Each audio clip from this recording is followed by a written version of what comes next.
This is the Solidarity Vigil on the actual hill of Tara itself. This is the home of the sacred fire. There's been a fire kept burning for the last 21 months since the summer solstice, '06.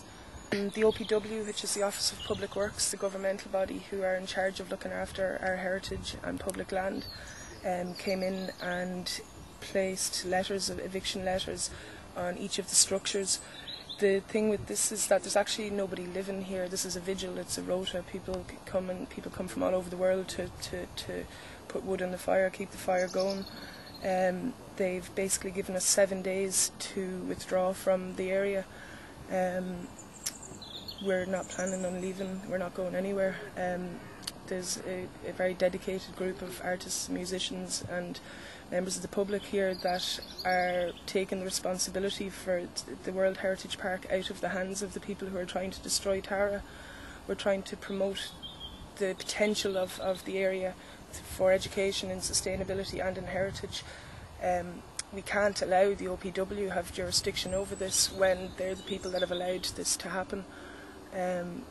So basically, as artists, we're taking responsibility for illustrating the potential of the place. We hold talks and lectures here. We hold workshops on crafts and history. So we plan on doing that, continuing doing that. They said they're coming back on Friday, which is Good Friday, which is the spring equinox. It's also a full moon, and it's also International Human Rights Day. So they picked a good day to come and tell us to leave. We plan on going with a proposal for the World Heritage Park to them before then, and basically trying to see if they're willing to work with us on any level or whether they just expect us to leave altogether. Hopefully they're willing to, they'll have some foresight to see the potential of what we're doing here, to see that they don't have the capacity to do what we're doing, so hopefully they'll leave us to it. A lot of in the letters that they served us with, they're saying because we've open fires on the ground and platforms built and things like this that we have to leave. That's completely untrue. All our fires are raised off the ground. Our platform is a floor for a structure. None of our structures are permanent. We've been here nearly 2 years, and if we were to leave tomorrow, you wouldn't see any sign of us within a week, you know. So it's under false pretenses that they're asking us to leave. I'm a local. Personally, I've camped up here my whole life. I've camped here with my family. I've camped here with the Scouts, and I've camped here with friends. And it's only now that I'm here saying something that they're asking me to leave. You know, so I consider it a complete infringement of my freedom of speech. There's what's going on here. The kind of the magic of kind of the coming together of people here. It's like an education just to sit down for 5 minutes and at any time, day or night, like. The people that have come here over the last 2 years, you know, each person has made a statement and a stand in saying that this place is important and that there's more potential here than putting a fence around it and charging tourists $4.50 to get in.